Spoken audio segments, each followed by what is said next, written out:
अस्सलामु अलैकुम नाज़रीन, बिस्मिल्लाहिर्रहमानिर्रहीम। हज़रत मालिक बिन दीनार रहमतुल्लाह अलैह का फैज़ और इताअत इलाही का सबना। हज़रत मालिक बिन दीनार रहमतुल्लाह अलैह के ज़माने में दो भाई आतिश परस्त मशहूर थे। एक दिन छोटे भाई ने बड़े से कहा कि भाई साहब, आपने 73 साल आग की परस्तिश की है और मैंने 35 साल। आओ आज हम आजमा कर देखेंगे कि ये आग हमको दूसरे गैर आतिश परस्तों की तरह तो नहीं जलाते। अगर उसने हमको न जलाया तो हम आइंदा आतिश परस्ती करेंगे, वरना तर्क कर देंगे। चुनांचा उसने आग जलाकर बड़े भाई से कहा कि आप पहले आग पर हाथ रखेंगे या मैं रखूं? उसने कहा कि तुम पहले हाथ रखो। जब छोटे भाई ने आग पर हाथ रखा तो आग ने अपनी खासियत के मुताबिक उसकी उंगली जला दी। उस पर उसने आग से हाथ खींचकर कहा कि हाय अफसोस, मैंने तुझे इतने अरसे तक पूजा, फिर भी तूने मेरी उंगली जला दी। आखिर उसने अपने बड़े भाई से कहा कि आखिर हम ऐसी जात की इबादत क्यों न करें जिसकी बरसों की नाफरमानी और गुनाह पर अगर हम सच्चे दिल से तौबा इस्तगफार कर ले तो हमें माफ फरमा दे। ये बात बड़े भाई की समझ में भी आ गई और दोनों भाई सही रास्ते की मुतलाशी बनकर हजरत मालिक बिन दीनार रहमतुल्लाह अलैह की खिदमत में हाजिर हुए। तो क्या देखते हैं कि हजरत मालिक बिन दीनार रहमतुल्लाह अलैह बसरा में लोगों को वाज सुना रहे हैं। उनको देखकर बड़े भाई कहने लगे कि मैं मुसलमान नहीं होता क्योंकि मेरी उम्र का ज्यादातर हिस्सा आग की परस्तिश में गुजरा है। अब अगर मैं मुसलमान हो गया तो मेरे घर वाले मुझे मुलामत करेंगे और मैं उनकी मुलामत के मुकाबले में आग को तरजीह देता हूँ।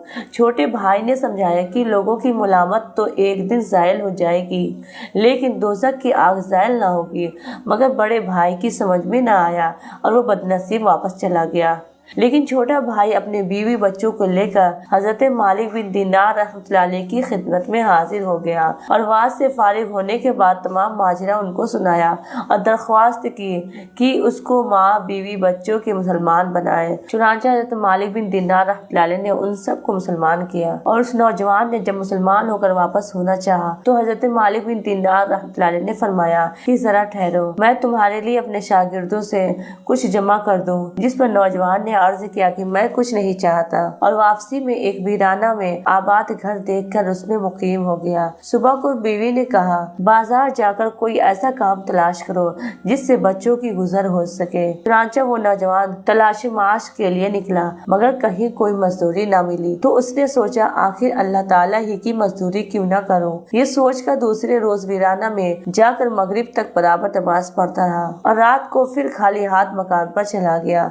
बीवी ने दरियाफ्त किया कि हमारे लिए कुछ लाए हो तो उसने जवाब दिया कि आज मैंने बादशाह की मजदूरी की है मगर उसने कुछ नहीं दिया, कल को उजरत देने को कह दिया है। ये सुनकर सब बच्चे मजबूरन भूखे सो रहे। सुबह को फिर बाजार गया और कोई मजदूरी ना मिली तो वो दिन भी इबादत इलाही में गुजार दिया और शाम को घर आकर बीवी से कहा कि बादशाह ने जुमा तक उजरत देने का वादा किया। आखिर जुमा भी आ गया और जुमा को भी जब कोई काम ना मिला तो उस दिन भी वो इबादत ही में मसरूफ रहा और सवाल के बाद दोनों हाथ आसमान की तरफ उठाकर दुआ की, ऐ मेरे परवरदिगार, तूने मुझे इस्लाम की दौलत से नवाज कर हिदायत अता फरमाई। बस इस दिन की बरकत और अजमत से अहल व अयाल के नफके का गम भी मेरे दिल से दूर फरमा दे क्योंकि मुझे उनके हाल के तब्दील हो जाने का अंदेशा है। ये दुआ करके जुमा की नमाज के वक्त जब वो मस्जिद में गया तो उसके अयाल पर भूख का बहुत गलबा था। इत्तफाकन किसी शख्स ने आकर उसका दरवाजा खटखटाया जिसकी आवाज सुनकर उसकी बीवी बाहर आई तो क्या देखती है कि एक खूबसूरत नौजवान सुनहरी रुमाल से ढका हुआ एक तबाक लिए खड़ा है और कह रहा है कि इसको ले लो और अपने शौहर से कह देना कि ये उसकी 2 दिन की मजदूरी है, अगर तुम ज्यादा काम करते तो मजदूरी और ज्यादा मिलती। चुनांचे उस औरत ने तबाक खोला तो उसमें 1000 अशरफियाँ थी। उनमें से एक अशरफी लेकर एक नसरानी सिराफ के यहाँ गई जिसने अशरफी का वजन किया तो 2 मिसकाल से ज्यादा उतरी। उसके बाद जब अशरफी के नकूस देखे तो मालूम हुआ कि ये आखिरत की हिदायत से है। ये देख कर सिराफ ने दरियाफ्त किया, ये अशरफी तुमको कहाँ से मिली? औरत ने उसको तमाम वाक़या सुनाया जिसको सुनकर वो नसरानी सिराफ भी मुसलमान हो गया और 2000 दिरहम औरत को देकर कहा उनको खर्च करो और जब ये खर्च हो जाए तो मुझे फिर इत्तला कर दो। उस औरत ने सिराफ से 2 दिरहम लेकर खाना तैयार किया। उधर उसका शौहर मगरिब के बाद जब घर आने लगा तो निहायत खुशू खुजू से 2 रकात अदा करके